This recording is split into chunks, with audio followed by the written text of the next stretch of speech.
ఈరోజు white paper ఇన్ని రోజులు మీరు 9.5 సంవత్సరాల మీ పరిపాలన మీరు విద్యుత్తులో తీసుకొచ్చిన మార్పులో సంస్కరణలో లేకపోతే అంధకారం లేకుండా తెలంగాణని వెలుగులతో నింపామని చెప్పి ఇప్పటివరకు మీరు చెప్పుకున్న దానికి కౌంటర్గా కనిపిస్తూ ఉంది. 20,000 కోట్ల దుర్వినియోగం జరిగిందని, ఛత్తీస్గఢ్ నుంచి కొనుగోలు చేసిన కొనుగోళ్ళలో అవకతవకలు జరిగినాయి అని చెప్పి, అవసరానికి మించి ఎక్కువ పర్చేజ్ చేశారని లేకపోతే అవసరానికి మించి ఎక్కువ రేటు పెట్టి కొన్నారని ఇలాంటివన్నీ వస్తూ ఉన్నాయి. సో దీనికి ఏం సమాధానం చెప్పుకునే పరిస్థితి కనిపిస్తుంది బీఆర్ఎస్ వైపు నుంచి? ఇవన్నీ కూడా ఏంటంటే వాళ్ళ ఎక్కడ మనం ఫెయిల్ అవుతామో, ఎక్కడ మనం నిన్నటి వరకు బీఆర్ఎస్ పార్టీ ఇచ్చినటువంటి కేసీఆర్ గారి నాయకత్వంలో బీఆర్ఎస్ పార్టీ ఇచ్చిన స్థాయిలో మనం పవర్ ఇవ్వలేకపోతామేమో అనేటువంటి ఒక అనుమానం వాళ్ళలో ఒక పెనుభూతమై కనబడుతున్నటువంటి దృశ్యం కనబడుతుంది మనకి. ఎందుకంటే మీరు చూసినట్టయితే ఈ 9.5 సంవత్సరాల కాలంలో అసలు పవర్ పైన గతంలో ఏ రాష్ట్ర ప్రభుత్వం కూడా చేయనంతటి ఎక్సర్సైజ్ చేస్తూ ఈరోజు మీరు రెన్యూవబుల్ ఎనర్జీలో తీసుకోండి, ఒక సోలార్ ఇదిలో తీసుకోండి, 70 మెగావాట్లుగా ఉన్నటువంటి దాన్ని 2,000 మెగావాట్లకి చిల్లరకి తీసుకుపోయినటువంటి ఘనత కేసీఆర్ గారి ప్రభుత్వానికి. ఈ విధంగా ఇన్స్టాల్డ్ కెపాసిటీస్ కావచ్చు, లేకపోతే మనకు ఉన్నటువంటి అన్నిటిని కూడా పెంచుకుంటూ ఎప్పటికప్పుడు ప్రతి నిమిషం మానిటర్ చేస్తూ ఒక సిస్టమేటిక్ అనాలిసిస్ చేసుకుంటూ ముందుకు పోయినటువంటి ఇది ఉంది. అంటే రాజకీయ పరంగా ఆరోపణలు చేయటం, ప్రత్యర్థుల పైన బురద చల్లటం ఇదంతా కూడా సహజం.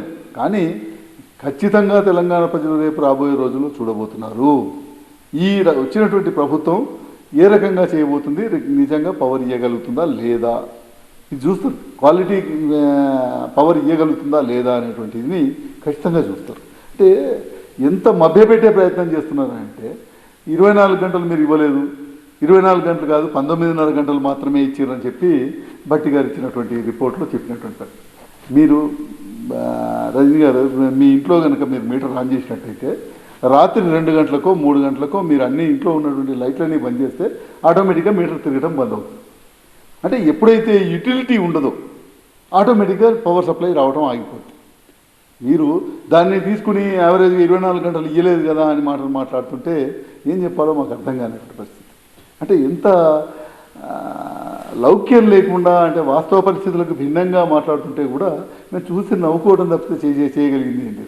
ఎక్కడన్నా ఈ రాష్ట్రంలో ఒక గుంట భూమికైనా పవర్ లేకపోతే నీరు అందక ఎండిపోయినటువంటి పరిస్థితి ఎవరైనా చూపెట్టగలరా ఈ 9.5 సంవత్సరాల కాలంలో? లేదు.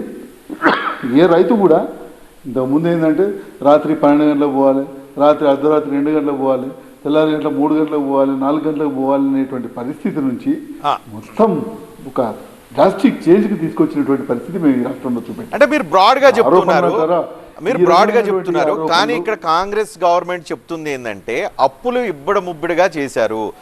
22,000 కోట్లు ఉండే అప్పుల్ని 81,000 కోట్లకు తీసుకెళ్లారు. ఇంత అప్పులు చేయాల్సిన పరిస్థితి ఏమొచ్చింది? ఏ దుర్వినియోగం జరిగితే ఎంత అప్పులు చేశారు అని అడుగుతున్నారు. నేను అనేటువంటిది అదే.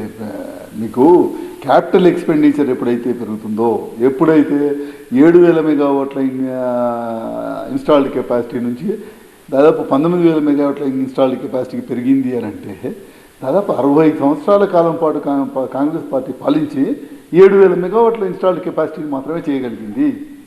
కేవలం 9.5 సంవత్సరాల కాలంలో మేము అదనంగా ఆ 7,000కి ఇంకొక 12,000 మెగావాట్ల వరకు పైచులకు మేము మళ్ళీ కొత్తగా ప్రాజెక్ట్స్ కట్టడం, కొత్తగా ఇచ్చేయడం, ఇన్స్టాల్డ్ కెపాసిటీని పెంచాం. సో ఈ ఇన్స్టాల్డ్ కెపాసిటీ ఏ విధంగా పెరుగుతుంది? అప్పులు చేయకుండా పెరగదు కదా. ఒక రోజునే మనకి ఇక్కడ నుంచి ఏదో వచ్చేటువంటి ఆదాయాలతోనే మనం కట్టుకుంటూ పోయేటువంటి పరిస్థితి ఉండదు కదా. కొత్త ప్రాజెక్టులు కట్టుకున్నాము, కొత్తగా అనేక డిస్ట్రిబ్యూషన్ లైన్స్ చేసుకున్నాము, అనేక రకాలైనటువంటి అభివృద్ధి కార్యక్రమాలని ఖచ్చితంగా ఈ విద్యుత్ రంగంలో చేసుకుంటూ పోయినాం కాబట్టి ఈరోజు ఆ క్వాలిటీ పవర్ ఇవ్వగలుగుతున్నాం. మీరు చూస్తే గతంలో చూసినట్టయితే పవర్ ఎన్ని గంటలు ఇవ్వడం అనేటువంటిది ఒకటైతే, రెండోది క్వాలిటీ పవర్ ఇవ్వటం అనేటువంటిది కూడా ఇంపార్టెంట్. ఓకే.